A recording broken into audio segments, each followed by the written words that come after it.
We are live. Oh, okay. With Robbie and Dustin with Let's Talk About Feelings. Maybe a little bit sooner than we were expecting. Ha! Okay, it's September 5th at 5 o'clock. If this is working for you, please let us know in the comments or in the chat rooms while these streams are going out to the different places. I'm going to tell you a little bit about the Reinventing the Tattoo network that you're watching on. This is the perfect time to take a screenshot, tell people that it's working for you, etc., etc. Okay. I think this is going out. Yeah, okay. Welcome to Guy Aitchison's Reinventing the Tattoo community, where tattooers, apprentices, collectors, and the curious are all encouraged to join into these live streams, to watch the replays, to join us at real-world events, to share with each other, inspire each other, ultimately to create better tattoos and art together. Sometimes talk feelings together, evidently. Twice a week, in fact. But okay, anyways, we're up talking feelings soon. We're beaming out nearly every day. And with your help, have evolved into a quality network of amazing live and on-demand tattoo and art shows. It's pretty awesome. You can find Reinventing the Tattoo in either of the app stores, the Apple App Store, the Google Play Store, on the Reinventing the Tattoo. Wait, not on Reinventing the Tattoo, of course you can find it on the YouTube channel. And also on Roku. There's a Reinventing the Tattoo Roku channel, so that I think we've got 15 channels going at any given time now. You could also find us, you might be listening to the replay on one of the podcasts that's in the Apple or the Spotify or wherever you might find podcasts.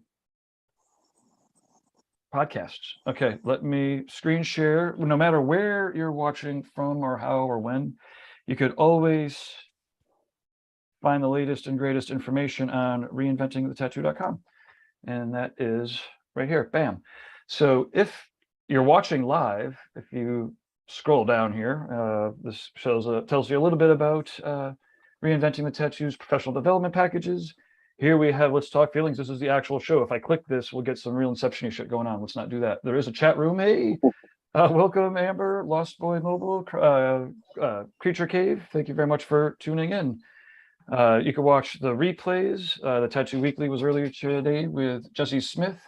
This morning and every Monday is the Drawing for Tattooers with James Wisdom, doing drawing exercises. It's awesome. Skill Building Sundays with Jason Leeser every Sunday at 1 o'clock. You could find all of, oh wait, this is the, what the Roku looks like, all the channels here, right?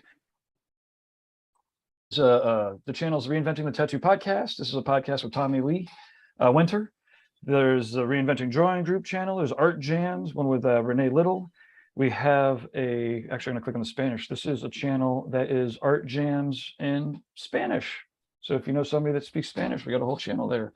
Live in the Castro this one's with Christina, hosted by Haley Adams from the Castro in San Francisco. There's a Tattoo Machine channel, a Tattoo Convention channel, a Marketplace. This is crazy. It's 3 o'clock in the morning and you're not sure what to watch. You've been doom scrolling Netflix too much. You can go to Reinvented the Tattoo. There's the Drunk Critique channel, Against Our Better Judgment. Okay, if you keep scrolling down though, this is what we're here for today. This is the full Reinventing the Tattoo event schedule. And if you look at today and every Monday at 5 p.m., there's Let's Talk About Feelings with Robbie Ripoll. If you want to zoom in, click on Artists, zoom in here, and we'll talk about feelings with you. If it gets crazy or whatever, we'll dump you really quick because it's we're not like, it's our living room. Point is, you're welcome to join us and talk feelings. Okay, please check out the free resources. There's some free tattoo courses. We can't teach you how to tattoo for free, of course, online, but there's like the history of electric tattooing. Jay Brown from the Northwest Tattoo Museum and some other contributors have been putting together an amazing history lessons. This shit's out of control. So if you have an apprentice, you better be sending him here. And if you don't, you better be going here to learn it because a lot of apprentices are. And anyways, this all leads to the Reinventing the Tattoo canon. For $400 a year, it is everything that Guy and a ton of guest artists know about tattooing. It's pretty crazy. Anyways, there's also 20 other some odd courses. And let me get out of the way here. I think I need to plug some sponsors real quick. Let me get on here. Okay, Raw Pigments, rawpigments.co. World Tattoo Events, worldtattooevents.com. Tattoo Now, Gabe, that's me. I do all sorts of technology for tattooers, and I got some awesome software. So if you're a tattooer, a shop owner, or a supply company, I can make and you need any sort of software to help. I actually have some stuff that's going to help from start to finish. It's out of control, and I could scale it. It's anyways. Tattoo Now, and then Guy Aitchison is the founder of Reinventing the Tattoo. So over 20 years ago, in the early 90s, started off as a 3-ring binder to accompany his seminar, turned into like this massive book, and then a book with DVDs, and then it turned into an online version so that everything could get updated. And it has been getting updated extensively for like the last 2 years. Now the Reinventing the Tattoo canon here is amazing. It's out of control. You can try it out. There's like 3 or 4 free webinars that you can get in it. Okay, I am going to, so that's Guy Aitchison, guyaitchison.com. He's amazing. Please leave your positive reviews in the public spaces. All of your constructive criticism send to management@reinventingthetattoo.com. Or if you want to sponsor the show and be listed 5-6 times a day, let us know. So Robbie, thanks again for hopping on and finding more people to chat feelings. Gabe, thank you. Well, so I'm pretty sure you remember the first time Dusty came on with me was a few weeks ago, and it went so well I decided to ask him to be the other host. Co-host. So an official now it's coming together. Maybe, yes. I don't know if the glasses threw me or if I should have remembered the glasses, but yeah. So yeah, we did an hour-long show that went an hour and a half. So I was like, okay, maybe this guy should be the other talker here. So awesome. Now we are hosting together, and he came and visited the shop, and everything was wonderful. And so I'm excited to find other people like Dusty in the industry that really aren't uncomfortable talking about their feelings and going for it. So Dusty is now a permanent fixture around here. Awesome. And I actually now made him a co-host, which means that if somebody does zoom in, you have full authority to let them in or not. Cool. Well, anyone that wants to come in, I want to have come in. I like that there's ability for people to just come in and talk about their feelings, their problems, their wonders, their worries, their goals, their aspirations, all the things. So yeah. Cool.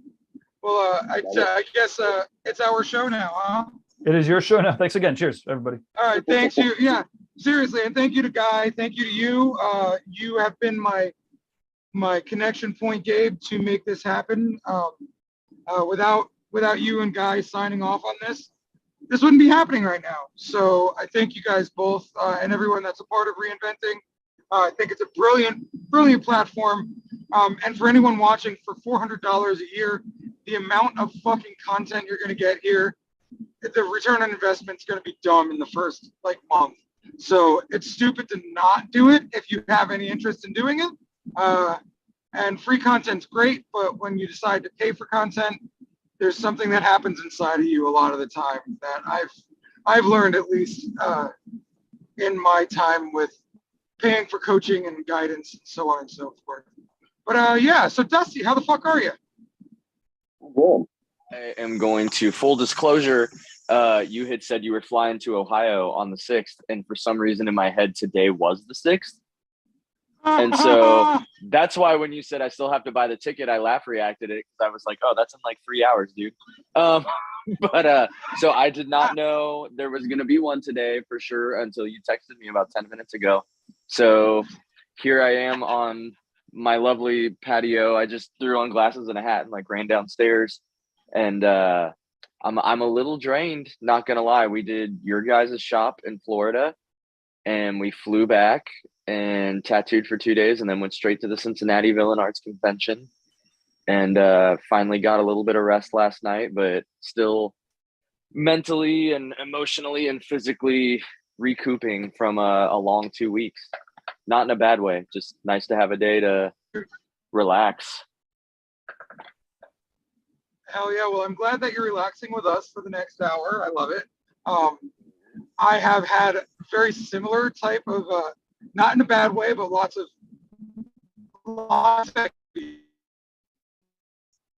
10 guest artists through the shop this last month.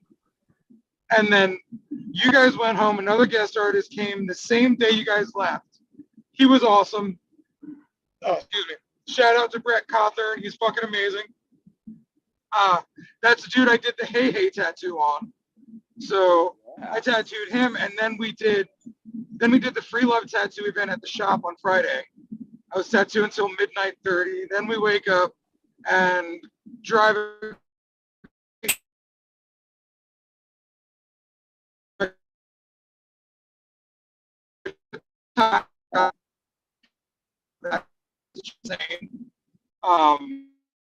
and then son Jaden perform another show Saturday night, and then last Jaden and his friends went to another show, and then today I woke up and I went wakeboarding until just now, which is why that camouflage wakeboard is back there, and I have no clothes on. So, well, I mean, I typically don't really have a shirt on most of my life anyway, but you know, this is the reason now. So yeah, I feel you on that, man. It's wild, and so the video I made on YouTube today was about active perseverance. And so I kind of want to talk about that a little bit, since we're both going through things that take active perseverance. Going on a guest spot. That was your first guest spot, right? Yeah. So it took a lot of perseverance to push through the stress and the worries and the thoughts, I'm sure, that came up during that. Then just to go to another convention, then to go home, then like, dude, you know what I'm saying? Like, there was a lot of activity going on, I'm sure, in the brain, trying to keep yourself together. What was it like? I don't know. I'm kind of a spaz anyway, so it wasn't too bad. The biggest thing is you got to see in person. I am a busybody. I need to be like, rest and relaxation don't do well on me. So to be there and to, you know, okay, hey, we're here, I'm awake, I'm showered, the shop doesn't open for 2 hours. Okay, what am I going to do? And I'm almost kind of like twiddling my thumbs. And we went to the beach a few times right down the street from your shop, and that was nice. But I don't know, I almost thrive on the chaos. So the activity and a lot of that going on, I don't necessarily mind. It's kind of the same thing every time we do a convention. Someone will ask me, like, how do you keep your, emotional battery up and everything on? Because when I'm at these things, I will talk to everybody. I'm going, and I stay very on. And then it's days like today where I'm not tattooing, we're not in front of people, I'm not doing stuff. This is what I struggle with more, I think, is the downtime. I almost thrive on the active part, but I don't know. I don't know if there's a trick to that so much as just my brain likes to stay active, I guess. My body likes to stay active. It likes to, if there's not enough time to stop and realize how exhausted I am, I think I can just kind of pretend it's not happening, which probably isn't healthy, but 37 years strong. So I haven't had enough time to stop and think about it. Well, you do, and you're just trying to ignore it right now. I go through the same thing. Like, when I was breaking my leg and all that stuff, and then COVID happened, I was like, that was almost 2 fucking solid years of not a lot of movement. Like, I was like, fuck, what do I do? And then I got really busy again, and now I'm like, hey, how do I, like, when can I slow down again? Like, when we had the baby, I wasn't working for like 6 months, and I was just living off crypto. And I was like, man, this is really weird that, like, I'm here right now getting all the time I want, but what do I do with this time? I was actively planning on what I do after my downtime. Like, I couldn't stay mellow. So I get it, man. I totally get it. Thankfully, everything was shut down here in Ohio for about 2 months when COVID was like starting and at its worst. And for those 2 months of not being at the shop, not getting to do anything really, places being closed, I would wake up, I would jog 5 to 10 miles every day, eat a good breakfast, get busy work done, draw, do all these hobbies, do all these things. And I would stop and think, like, man, that was a really rich, full, productive, active day. I feel so good. And then I'd look down and it would be like 1:30 in the afternoon. And I'm like, what the fuck? What do I do? And same thing. I would like fall into Wikipedia rabbit holes and like find stuff to get into. I researched cameras and bought like a really nice video camera. I don't need a video camera, but it was like I needed things to do to keep me. Yeah, that's how I am. That's the part where my brain doesn't do so good with the slow times. And like you said, it is because it's almost running from things or hiding things that I'm like, okay, now I have to sit here and think. And I hate thinking about things. So like, let me just get back to moving. Yeah, because like moving doesn't require being a grown up, but like sitting and thinking, that's like grown up stuff. That's like not really as awesome. It's scary and it's painful at times and uncomfortable. And what the fuck am I doing here? But you said something twice that reminded me of the movie. I think it was called Queen, the one about Queen that got released a couple of years ago. And the guy that played, what the fuck was the lead singer's name now? He's the lead singer of Queen.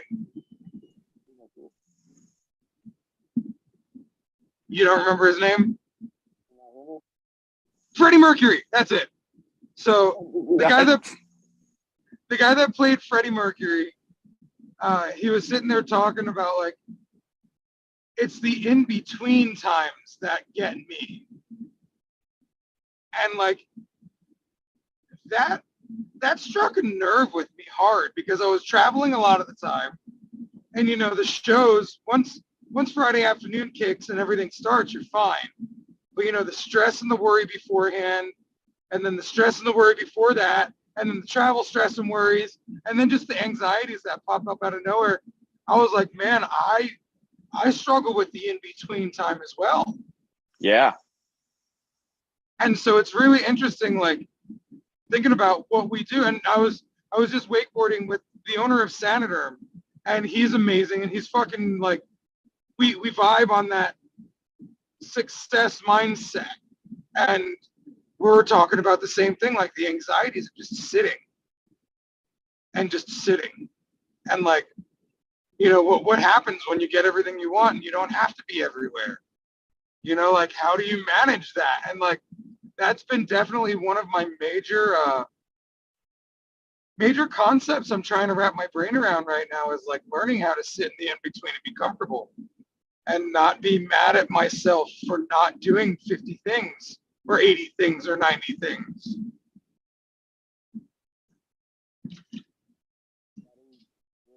Me thing that you just described. What's that? You cut out. I said that was very much a me thing that you described just there. Right. I mean, you saw when you came, the first time you came to aisle 9 it was 222, and so I said, okay, I'm going to do 22 tattoos in one day for charity.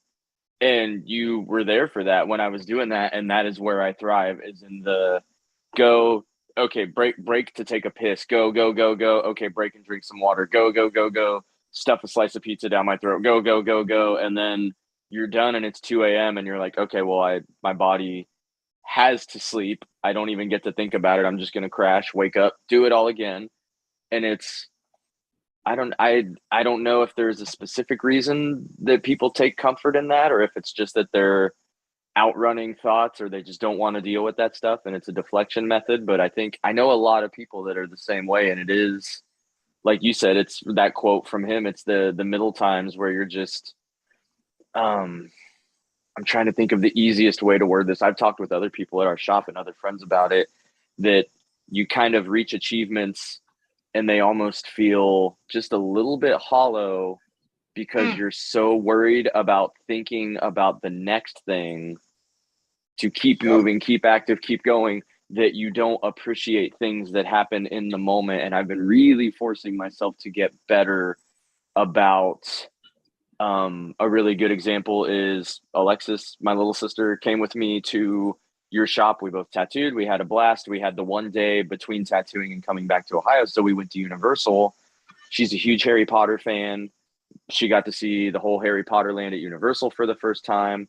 And I've been a number of times. So I like got to just watch her enjoy it. And I actually have like a 2-minute video on my phone of us walking through that first wall, and then you're there and you're in the whole freaking downtown, and I just filmed her. And it was one of those things where I'm forcing myself to watch in those moments and enjoy other people enjoying things and enjoy what I'm doing, and to just soak up the moment, make some inside jokes, make some memories, and not be so invested in, we were at Villain Arts Cincinnati this weekend. We're doing Nashville in less than 2 weeks, and to not spend the whole time, okay, well, what can I do differently at Nashville? Can I enter this tattoo? Can I get that person to come? And to just focus on, I'm here and I know I'm busting my ass and I know we're not stopping and everybody from the shop's moving and it just never ends. But like, at least enjoy that in the moment. Enjoy the person you're tattooing, enjoy the design you're tattooing, enjoy the people you're talking to, the shitty that's a chicken great strips segue. and fries. Speaking of enjoying the people you're talking to, we have some guests zooming in. Amber, Morgan, perfect. And Medusa's big fat dong. Medusa, I don't want to yell, but I saw that. I just started laughing. I was like, Fuck, I'm so sorry, guys. I did that for a friend's call and I forgot to change it back. No, don't even stress it. no, leave it. Leave So it. sorry. What is your name, actually? I was like, oh, I'm beaming in. Okay. Medusa. Hi, that's me. Oh, okay. Hi. And you have a big fat dong. That's awesome. Yeah. Yes. I'm sorry, forgot to change that back. No, that's amazing. That's amazing. Well, it's nice to meet forever. you both. Did you two beam in to be a part of the conversation or just soak things in? A little bit of column A, column B. Okay, cool. I've been told that I should check this out, but usually it's during my work hours. However, this week my schedule is switched around a couple of days, so I'm finally able to check it out. And are working, making awesome art. I have so many feelings. Oh my gosh. So, Yes. Well, this is a place to talk. oh yeah. You're gonna regret that. Oh, Medusa. Oh, hi. I got the link. Hey, Robbie. I'm so excited to see you.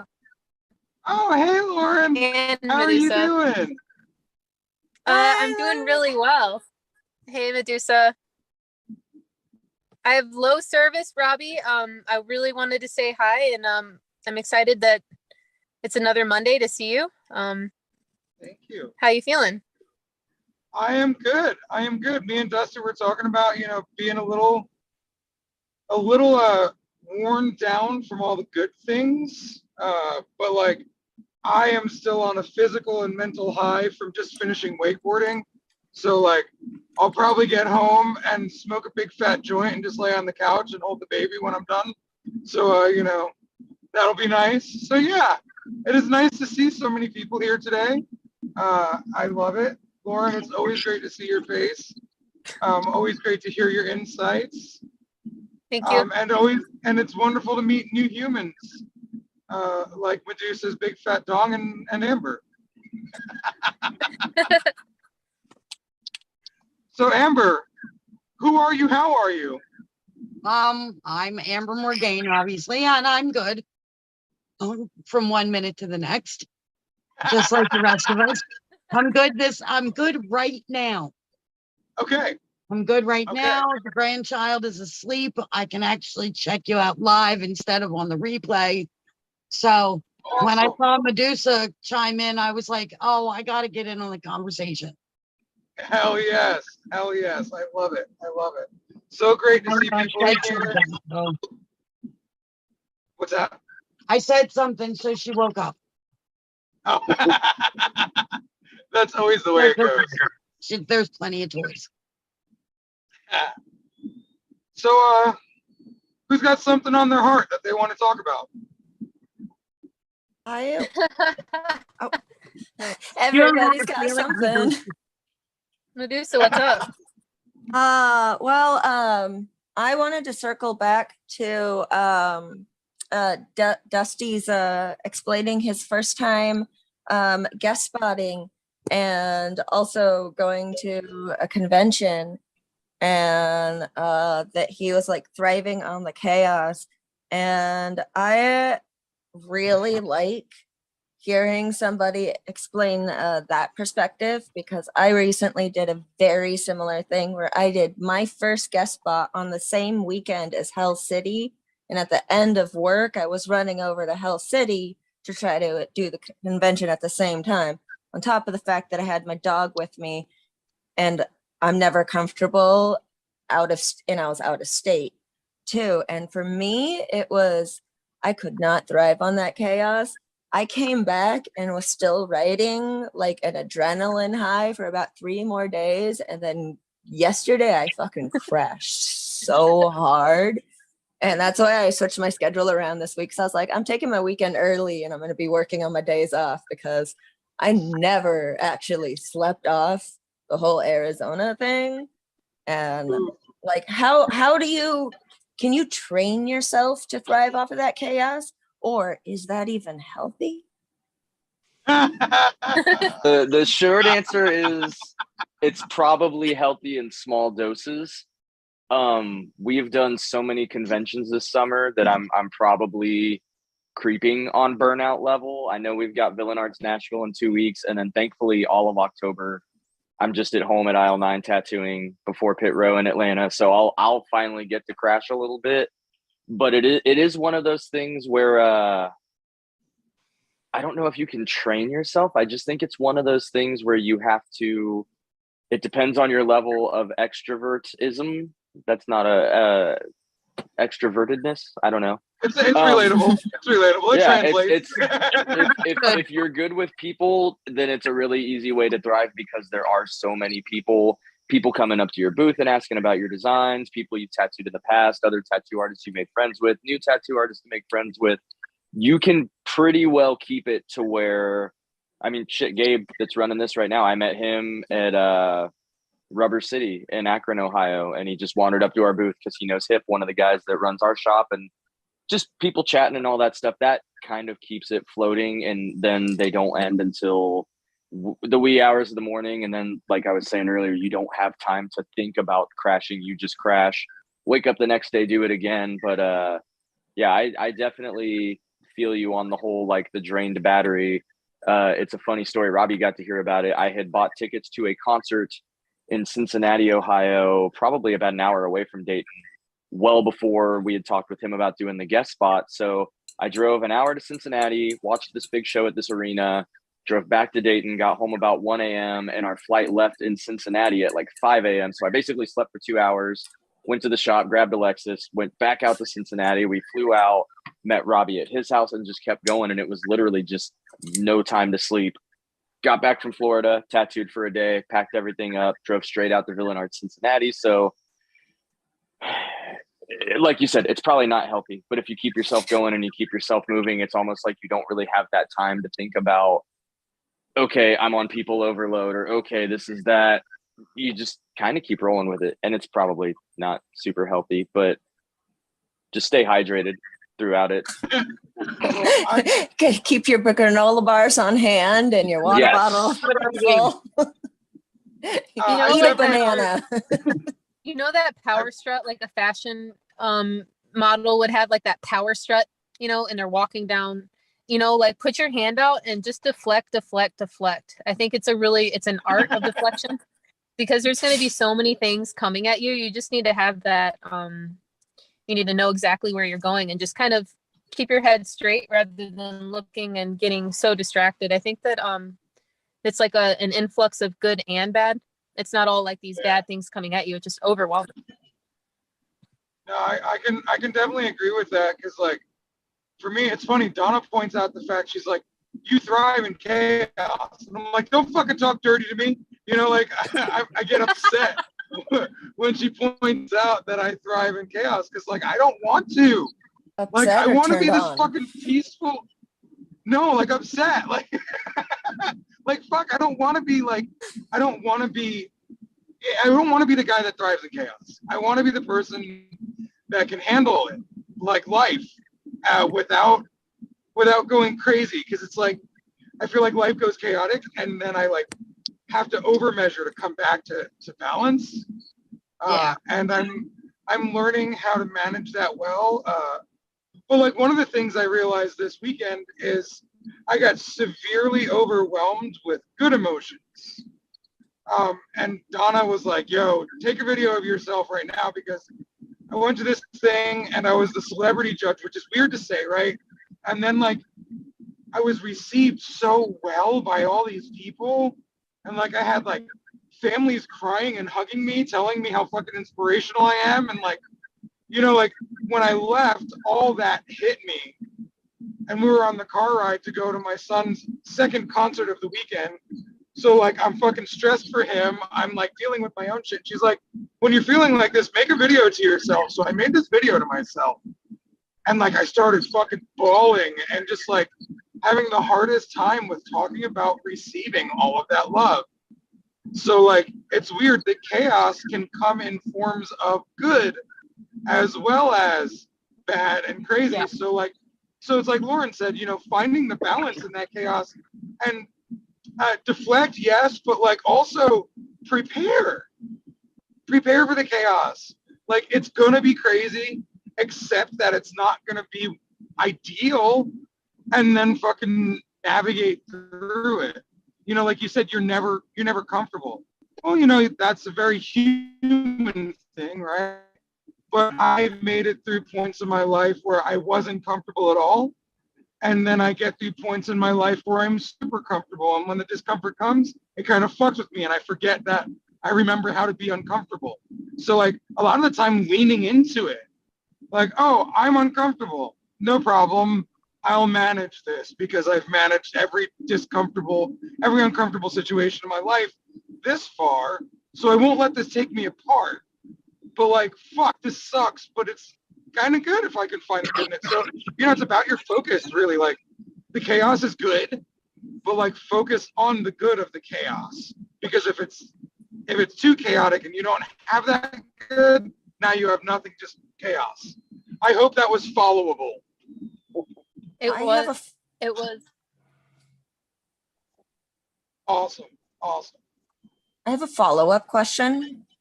Let's party.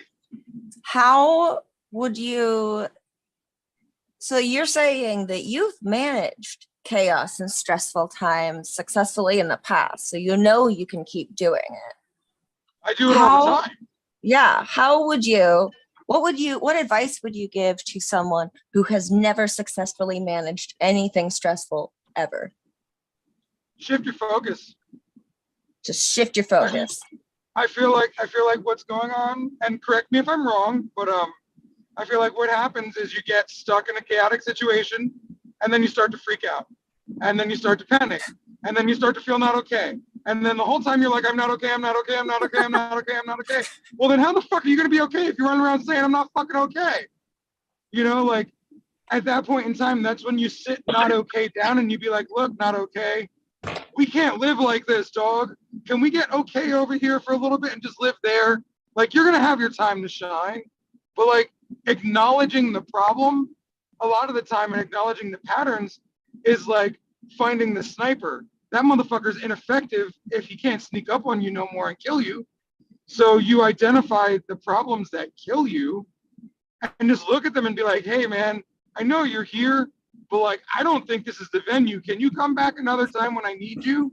And like learning how to healthily manage your emotions and focus on, hey, this is scary. I don't feel okay. But the only difference is one word. Let's take not out of there and now you're okay. And just focus on, I can be okay. And like, I can be okay. Like a lot of the time we don't even know we can be okay because we're so fucking panicked that we're like, oh, what do I do? Yeah. Does that make sense?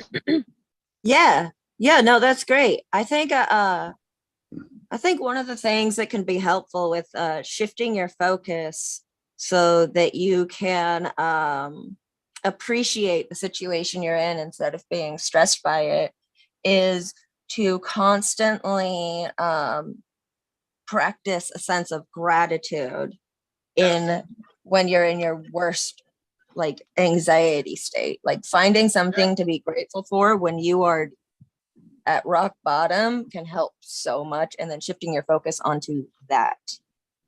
Well, it's funny, you just coached yourself through the problem and the solution.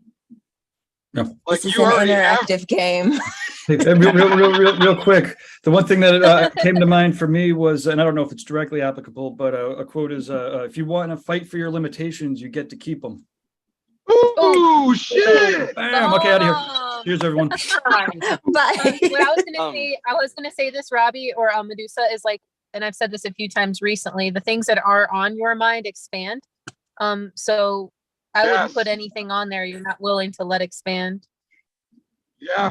you know? And like acknowledge that you have the tools, you know, like to take what Lauren just said, you know that you have the tools to create a new focus and shift it. Now expand that focus onto the shifted elements that you want to focus on. And it can be something as simple as, I know I'll be okay. Like, just say that to yourself enough. Like, I've now dedicated myself to a new abundance practice. Whereas if I'm fucking feeling not abundant, I just tell myself a whole bunch, I'm abundant. And like, if I think about it, I just be like, oh, okay, I'm abundant. I'm abundant. I'm abundant. I live in abundance. I have more than enough. My life is wonderful. And like, You grow what you changing the focus on. yes. Like, if you fucking snack on fucking fruit and veggies all the time, you're gonna be healthy. And if you snack on crap all the time, you're not gonna be healthy. And if your brain snacks on garbage thoughts all the time, you're not gonna have a healthy brain. So yeah, I mean, focusing on knowing that you've made it through shit helps you make it through shit. Yeah. So And you I have to have a. think- Oh, go ahead. Oh, I was just gonna say, you have to have a good thought diet so that you don't commit a thought crime on yourself. Exactly. Hey, Medusa. And the thing is, if you're fucking cheating on your thought diet, you're just cheating yourself. The whole point of taking care of yourself is so that you're okay. Or better than okay. Dare I even say, well, maybe even amazing at times. So like, it's just the state that we want to be in. And a lot of the time, like before I started this journey into like personal development and stuff, I didn't know I had the choice to make my life better. And I think I get that we have a choice. Would I be correct in saying that with everyone here? Absolutely. I'm just gonna say the big thing is you can't control, and this is something that Robbie said earlier. He was like, I hate that I thrive in chaos. I hate that someone told me I thrive in chaos because you said you wanted peace. I think thriving in chaos can be peaceful. It's that zen of knowing you can control you, and that's all you can control. At the end of the day, I mean, you're the boss of your shop. You can kind of control things, but you can't really. Everybody's going to do what they're going to do. Chaos is going to breed. But if you can, and like you were saying, Medusa, with your whole thing, like just remember that you control you and you control your actions. If anything is ever too chaotic, you can choose to say, hey, I need to step aside for a minute.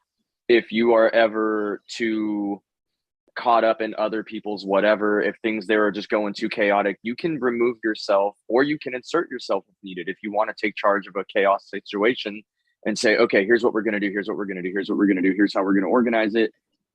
And if you're, the biggest thing with the focus shift is if you can focus on what is causing the chaos. And if you look at it and time after time after time, oh shit, it's me. Then that's where you have to take a long, hard look at. There's a big saying that I love, and I've got some friends that say it.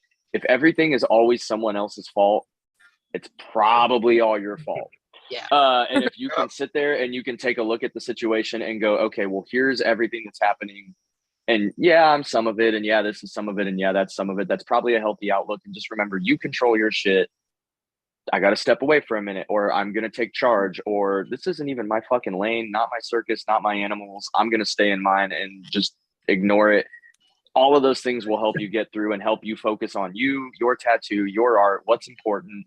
And at the same time, if you start looking at it and everything is some weird story about, oh, well, this person's out to get me and this thing happened and that happened and this wasn't told the real way, then stop and really think like, okay, shit, am I the one causing this?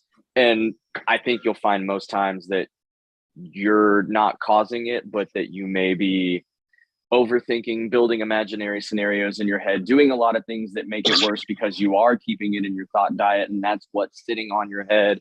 And then you build weird scenarios and you whatever. But if you just take yourself out of that and go, okay, this isn't my problem. This is chaos. I don't control it, but I control me, and I'm going to control how I handle this. Then you can just fucking blast right through that shit. You know what's so funny about hearing you guys say that is, like, I was with Medusa last week in Health City. We were just hanging out, and you know how, like, the value system, like, if I'm gonna see like several black and gray tattoos, you know, it's and the way that they use values, like, you know, your peaks may be my lows, you know, like I was looking at you and the way you hang out, and you're so funny and you're so social and all these things, and I'm thinking, like, wow, I wish I had those character traits. I wish I could go up to someone and just talk to them like Medusa can. You know, it's funny. Yeah, for real. I don't have that social capability, and I was just looking at you thinking, like, wow, she's got it down. Like, she can go and talk to anyone. And I just want you to know that, because everybody in the room is going to have that for someone else, or maybe not everybody, but, you know, just take into account your value is kind of different compared to what other people think of you. Just because you think that your black is gray doesn't mean I look at it like it's black as night. You know what I mean? Yeah, I say that because that is a thing that I am super extroverted, and I am a very C+ tattoo artist. I can make straight lines and pack color, and that's what I'm skating by on, is that I'm social. But it's one of those things where it's funny to hear the alternative perspectives, like you guys were just saying, shift your focus, that she's sitting here thinking, this is chaotic, I'm burnt, I'm freaking out, I don't know what to do, in her head, while somebody else standing right next to her looking at her is going, she's so cool, she's so collected, she's owning this shit, she's talking to everybody. How is she doing this so seamlessly? Like, it's all about that perspective, and you're always going to beat yourself up worse, and it's always going to be worse in your own head. But that's a beautiful perspective that you just got from somebody that knows you and was there, that the next time you're in that chaos, to be able to just think, fuck, other people think I got it together, so I must be doing something right, because none of us have it together at all. So just rock that confidence. Oh my God. And Lauren said that this podcast show would make me cry. And I think you're right. Now I'm Did we? Yay! Cleansing No, the thing is, it's thank you for telling me that that's how you perceive me, because the entire time I was there, I was so fucking anxious and so scared and so insecure. And I was like, oh my God, am I annoying? I'm glad that I could be there with you. It was pretty cool, you guys. Thank you. Thank you for your perspective. And Medusa, hold on to Secret that we are all terrified, and we're all nervous, and we're all of that. Yeah. And the power to just admit it and be like, fuck, I don't know. I'm Robbie and I have joked about this. I'm really bad about over explaining to people. I'll be like, I don't know why I just said that. I'm just really nervous, and that's what came out. And now I'm explaining it even more, and now I don't know how to shut up. Sorry. You know, it's a strong personality trait at the end of the day, that you have the courage to be like, I don't know what I'm doing, and just fucking roll with it. Dude, that's how I build everything. Like, Dustie's in my fucking group coaching program, and the first class, the first thing I said was, I had no fucking inspiration as to what to say yet. So what I'm saying is, I don't know what the fuck I'm doing. So congratulations, that's your first lesson. I can do this not knowing what the fuck I'm doing, so you can not know what the fuck you're doing. And like, you know, part of the thing I realized when I was like bawling my face off on Saturday, telling myself this stuff to a camera about the value that I fucking have. Dude, I'm 41 fucking years old, and I've been told, you've saved my life. You're an amazing person. You're the most amazing person I've ever met. You're the most positive person I've ever met. Your smile lights up the room. And every time I heard that for so many years, I was like, no. And now it's like, yeah. And really what happened was, I was fucking afraid of feeling the good. So I fucking ignored it, and I pushed it away, and I deflected all the good. And instead of receiving with open, loving hands, I was closed off with fucking scared, balled up fists, ready to punch you for telling me I'm great, because I didn't believe it. And so, like, part of my new practice is like allowing myself to believe the things people fucking tell me. So please start now. But go ahead.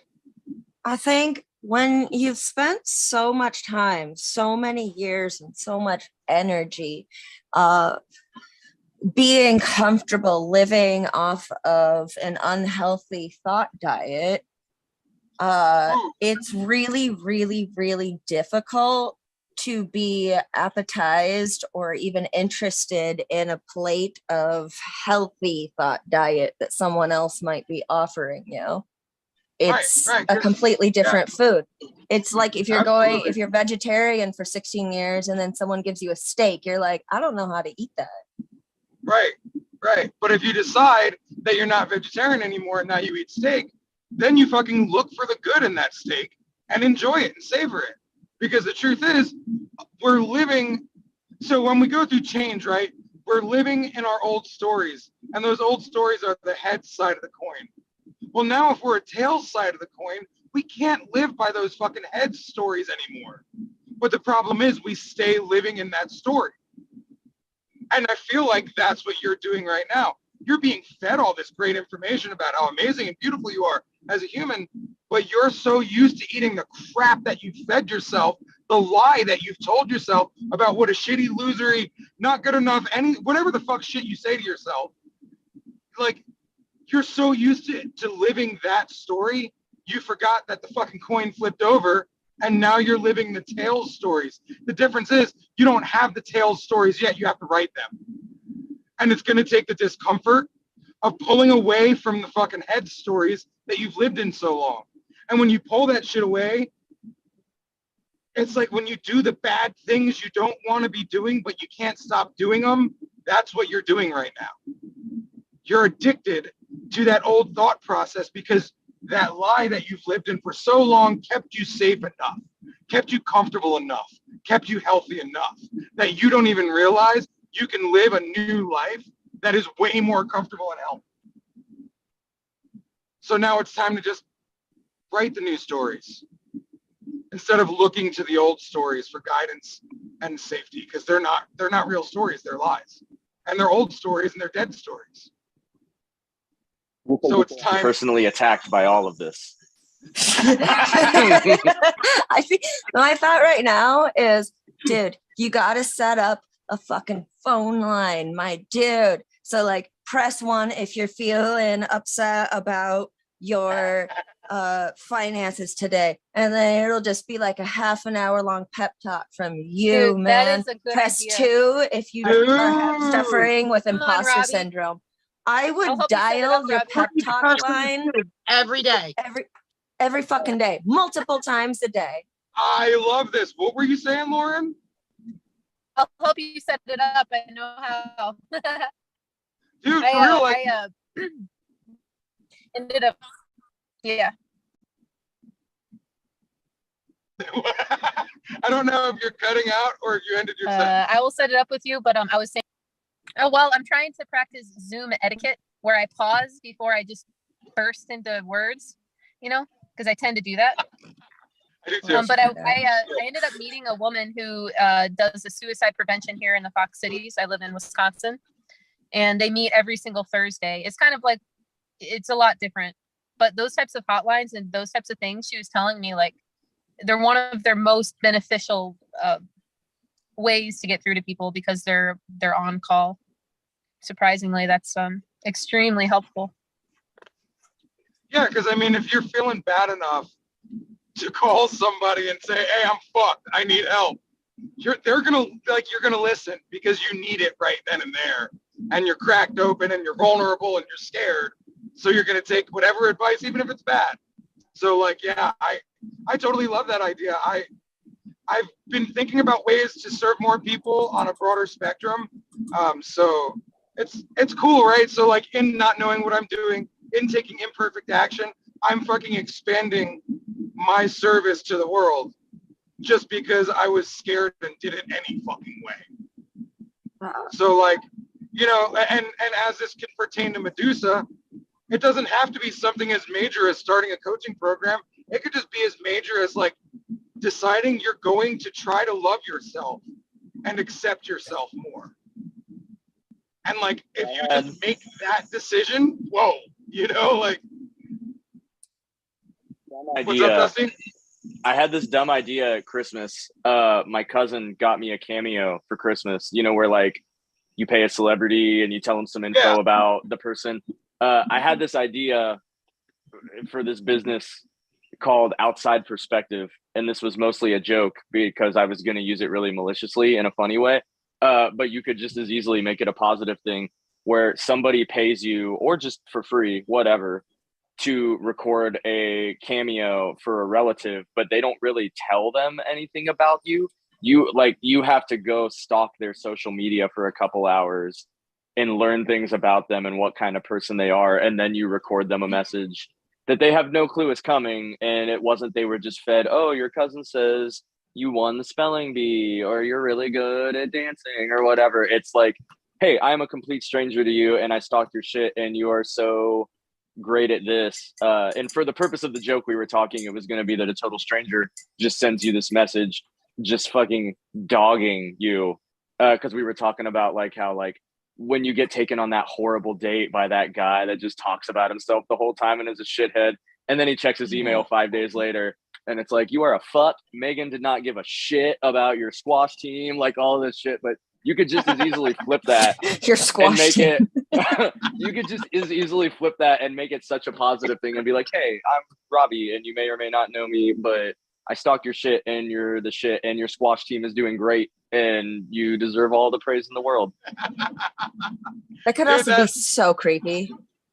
But like, totally thanks for the could. compliment, but who are you, white male that I don't know?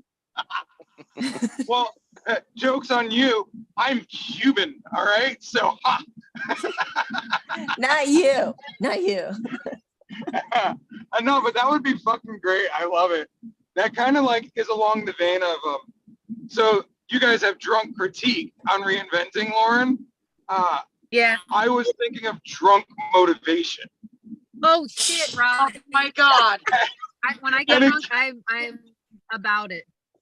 Dude, so this happened. We were on an island one day. I didn't have my leg yet, so I'm on crutches with one leg, drunk off my nutsack.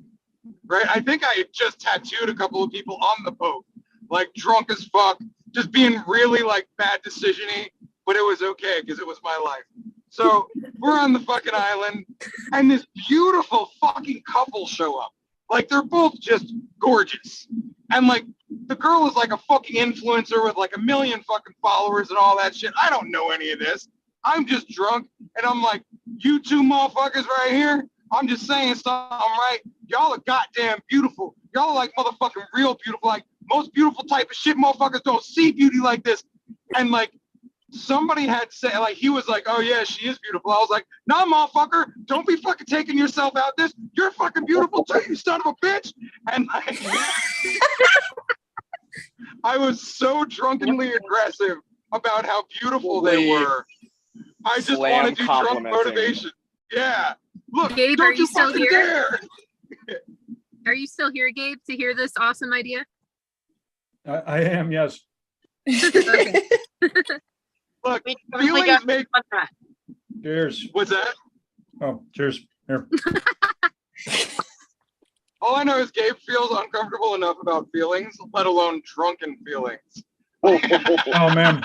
You can host, I Gabe. think you brought it up because of drunk critique. Every once in a while, I'll go on for like 9 hours. My wife kicks me out of the house. She's like, Jesus, you've been drunk for fucking 6 hours. Get the fuck out of the house already. Oh, sorry. My bad.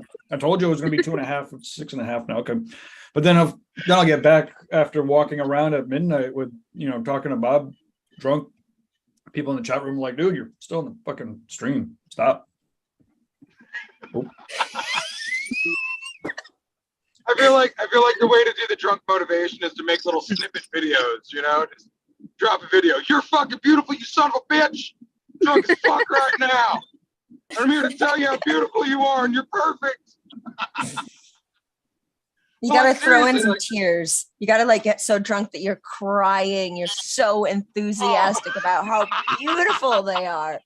I would send those clips to my friends just to cheer them up. I absolutely Right? would. Yes.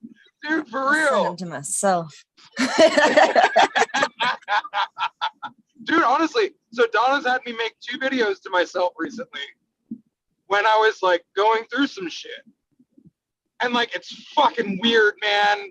And like, I tell myself that I don't want to be doing this and how uncomfortable it is. And like, that's like my way of being like, no, I don't want to do this. And then like, I fall into it and I'm like, okay, this is actually pretty chill. I see the value. I saw the value before she made me do this. I was just afraid to do it because I'm not good at receiving all the time. Like, who the fuck in this world is good at receiving the good, the love, the compliments? And then when you're giving it to Robbie, yourself, how do you talk to yourself? the way I talk to y'all, Okay, I was just wondering. mixed with a little bit of the way I talk to my baby. So Story and add copious amounts of alcohol to the mix, and that's your hook. that's it, man. That's it. But yeah, when I talk to myself, I'm just like, look here, you fucking big, beautiful son of a bitch. You know, like, I love you, man. You're awesome. You're amazing. Like, but then I have a real conversation with myself.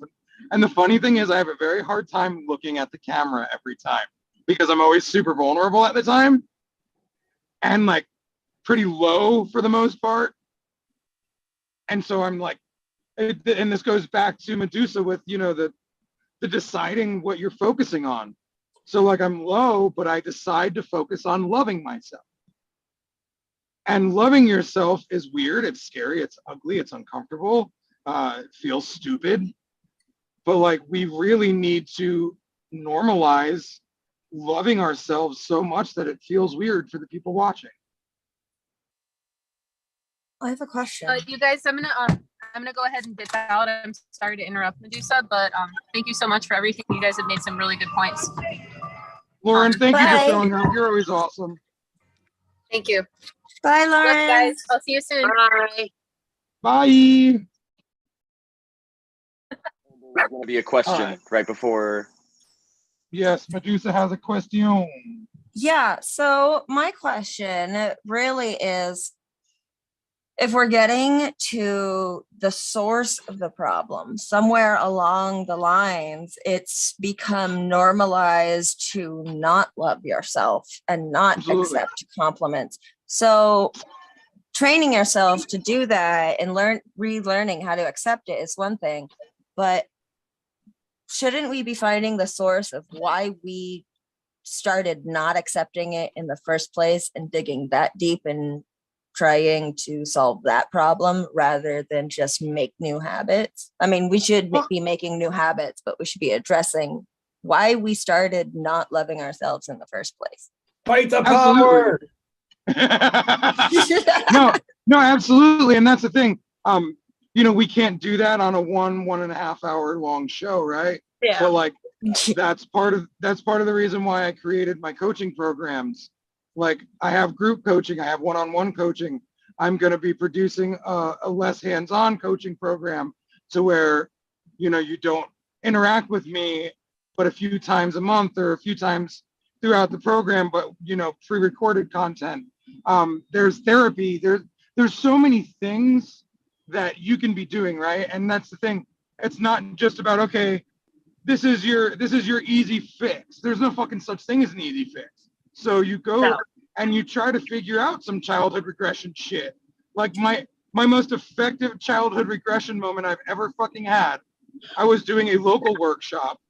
And it's a healing workshop, emotional healing, and it was beautiful, terrifying, and taxing. And the first night they send you home and say, come back tomorrow, dress the way your 3-year-old self would dress. And I'm like, all right. So I had a little bit of panic around that, kind of like when you're trying to figure out a piece of art, like you want to see what it's going to look like before you've even started it. So I was like, okay, stop panicking. And I just laid in bed. Like I kept asking myself, how would my 3-year-old self dress? And I kept asking, and I got no answers until the morning. And so the morning comes and I wake up and I'm like, dude, how would you dress, 3-year-old Robbie? You know, like, and it was really weird because he answered, but he didn't talk about clothes first. He told me we don't play enough together. And then we cried. And then after we were done crying together, I put on my leg, got out of bed, grabbed my fucking flamingo shorts, put on my Gryffindor fucking Quidditch shirt, and put on my fucking Harry Potter cloak and went to workshop dressed the way my 3-year-old self would dress. And it was weird because like we didn't verbally have a conversation, but I knew what he was saying to me. And then the answers that he gave me about how to dress were just feelings. When I walked by my fucking flamingo shorts, I was like, oh, those are the ones. Okay, cool. Like he almost took over my brain. Like we're able to hand the controls over back and forth. And the reason why I talk about like that specific situation is because yes, you have to fucking find the sources of things. You have to work on your shit. And you already fucking have the knowledge that you need to acquire. Now it's about what does Medusa need to do to become this version of self that isn't in pain all the time, you know, and like start there in a fucking journal. What do I do to make myself not in pain all the time?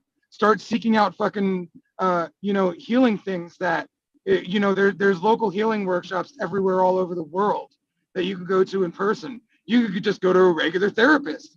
So, one of my favorite people, his name is Lewis Howes, and he says, find a workout routine you love and stick to it. Find a mental wellness plan that you love and stick to it. Because it's not just about making a new fucking, a new practice and walking away from your problems. You have to do that, but you also have to start digging, like you said, and find the sources to the problems. So that way the problems could dissipate. And you can like, the whole sniper thing, once you find the problems and identify them, they can no longer harm you unless you let them. So yeah, I hope that long walk around answer made sense.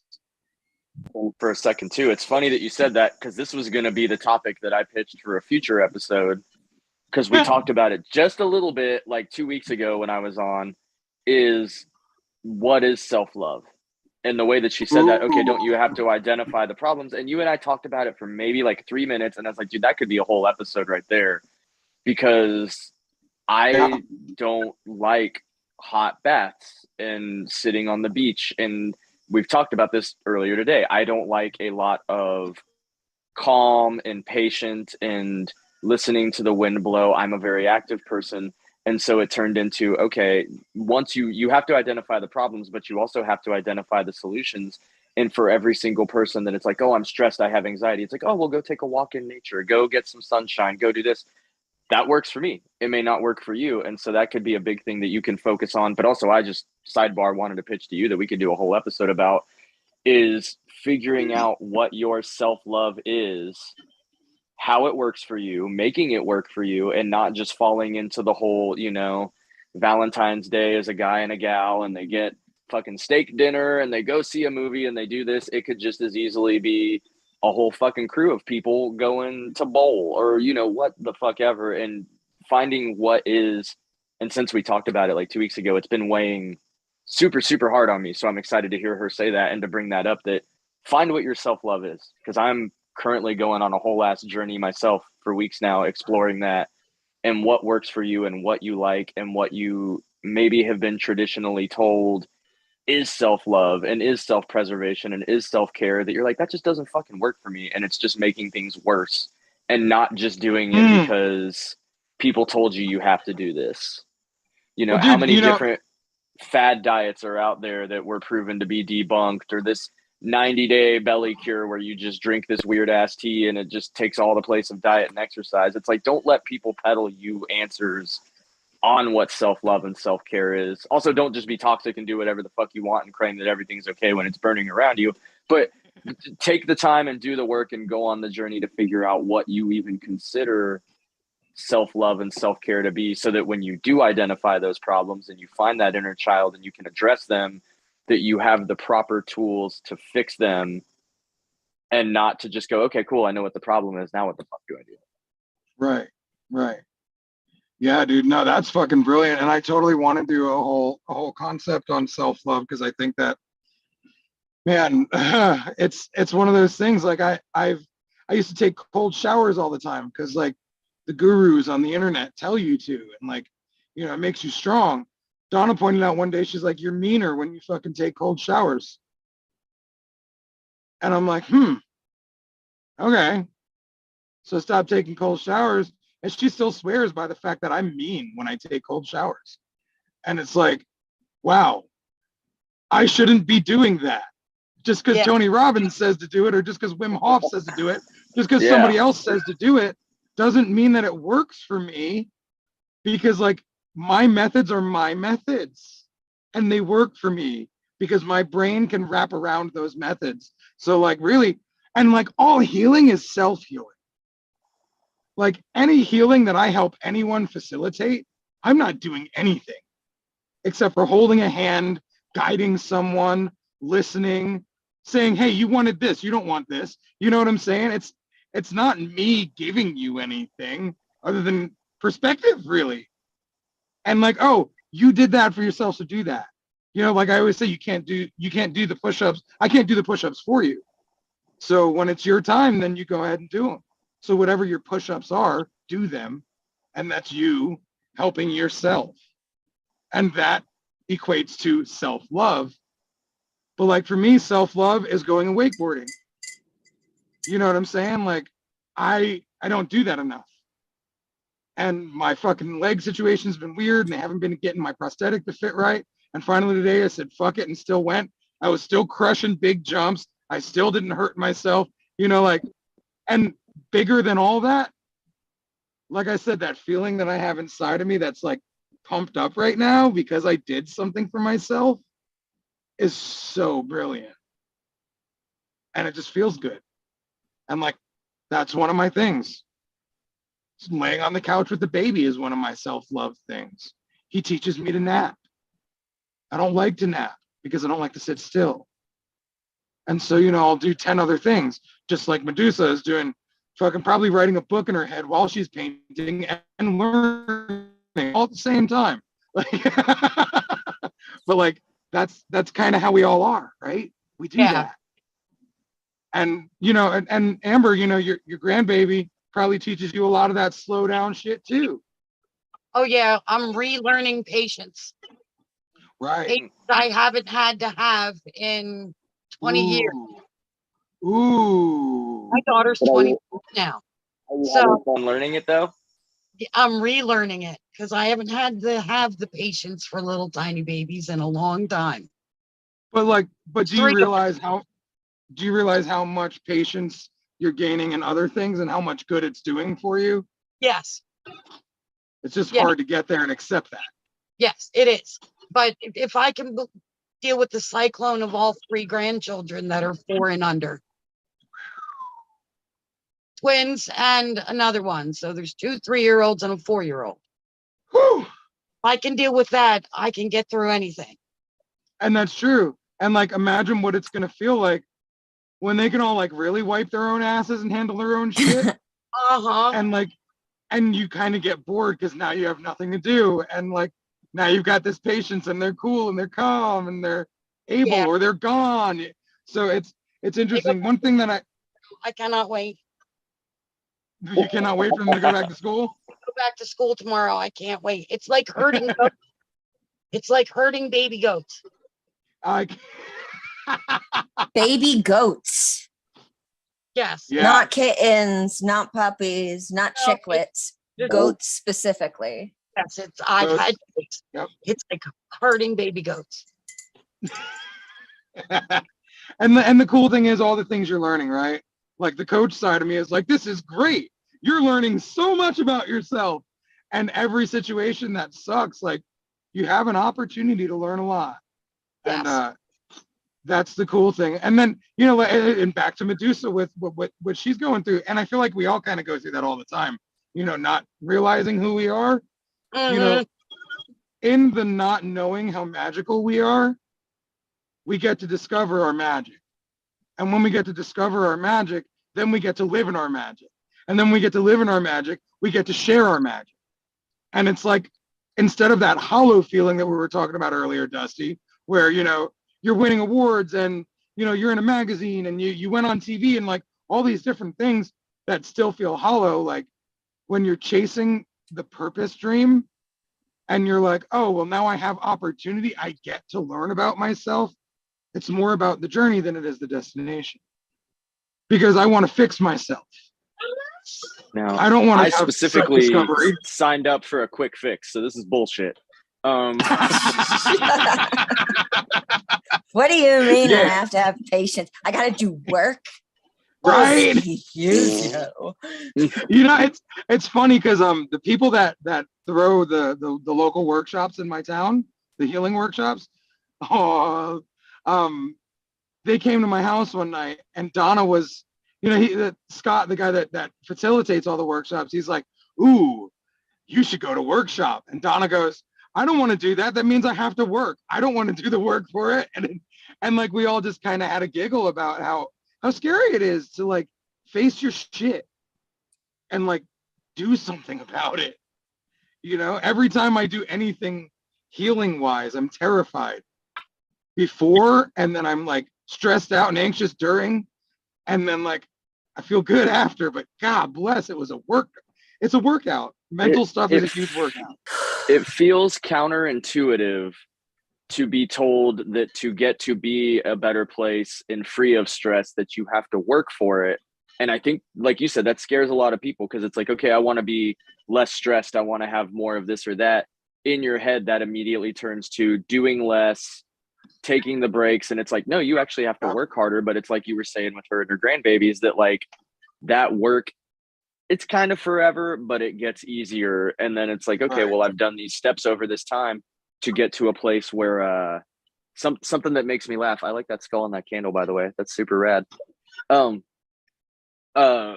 that always makes me laugh is the idea that there's this meme that'll make the rounds on Facebook once every couple weeks, where it's a bunch of skeletons lying in caskets, and it's like, this guy did CrossFit, this lady was vegan, this guy did this guy smoked and everything every day. Oh, we all end up skeletons.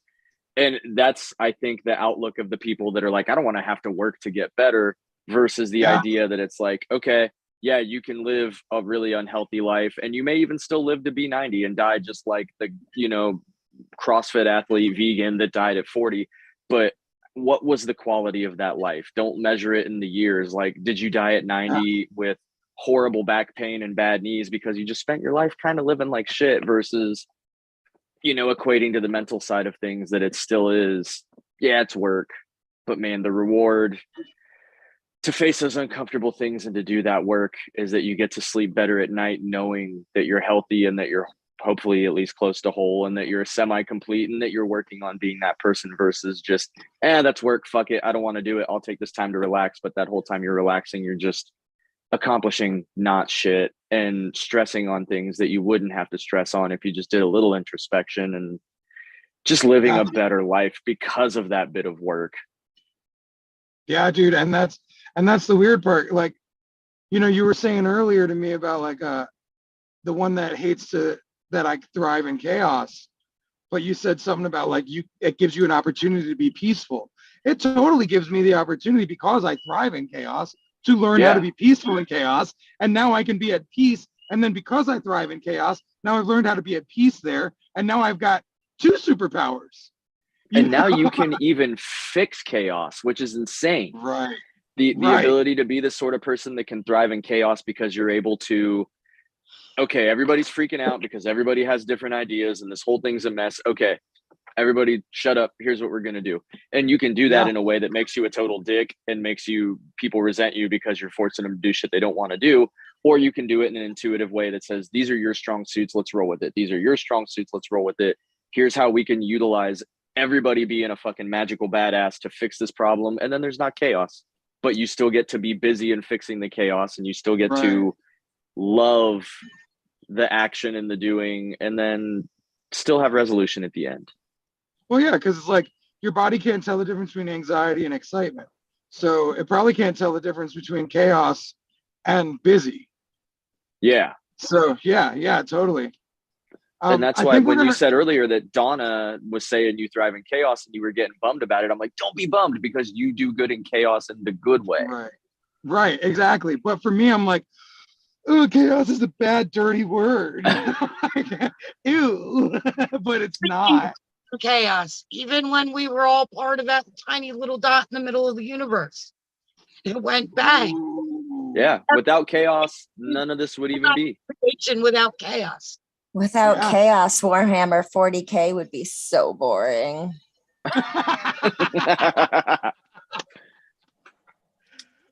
So I feel like we're gonna wrap this up now because I just got home a little bit ago and I want to go inside to see my family. But I wanted to give Amber a little bit of a chance to drop anything she needed to talk about because we all kind of just like focused on like that one issue that Medusa brought up. And I hopped on to be just part of the party, and I just cool. by another grandchild. Cool. I just wanted to give you the option to chime in and add anything else that you needed to get off your chest or hear some perspectives about. Because like I said, Medusa brought up such a great point. It was easy to stay there because, dude, like you said, we can do a whole thing on self-love. Oh, what's up, dude? You take it right to toy. Yes, I'm talking. That man, Oh, I so forget that mine is gonna get to that age. Like I've got a 21-year-old and a 4-month-old, and like I forget that stage. I can't. Now, Robbie, you're Oh, in cool. Dayton next week, right? So yeah, I'm still trying to decide what I'm doing because I should be leaving tomorrow. I still don't have my ticket bought. Are you And going to be when here I- next Monday? I'm on the TV. I don't know. If you are, I request that we recreate their Zoom setup where I just sit on your knee topless, possibly just Yes. drinking apple juice and swinging an Etch-a-Sketch. Well, bro, like you see how I do videos with Zen in my arms all the time. Like I have a YouTube video I did where I was bouncing him on my knee and he fell asleep on me. So like, yeah, let's just do that. You'll be my little baby. Yeah, I I'll still be don't know at what work, the but I'll Ohio be trick. watching. Dig it. I'll be Yeah, I don't- watching. I don't know what my Ohio schedule is going to look like because the main reason is to go and officiate the wedding. Then I was going to try and get my back piece worked on, but now I'm starting to panic, missing the family. And I only have so much time on this earth. So I want to make sure I'm making the right decisions with my time. So yeah, that's fun. Trying to be a grown-up when I'm not one. So yeah. Listen to your heart and don't waste too much of that precious time worrying about who gets your time. Dude, for real. If your gut is telling you to kick it with them, they're both awesome. You should totally kick it with them. I know, but there's so much awesome everywhere. It's hard to pull myself in so many directions sometimes. I just awesomed all over the place. What's that? I just awesomed all over the place. I love it. I love it. Well, thank you all for joining today. Lauren's not here anymore, but thanks for joining, Lauren. Yeah, it was great to meet you, Amber. It was great to meet you, Medusa, and your big fat dong. You guys are awesome. Thanks for being vulnerable with us and being open. This is the intention of this is to crack people open. Like I want people to cry. I want people to have breakthroughs. I want people to like ask the deep burning questions that they fucking don't have answers to. I'm ready So we for can it. work them out together. Yeah. So every Monday we're here to fuck shit up. Nice. Hopefully I'll be back next Monday. Hell yeah. Well, you'll be back when you're supposed to be, and we'll enjoy every bit of it. So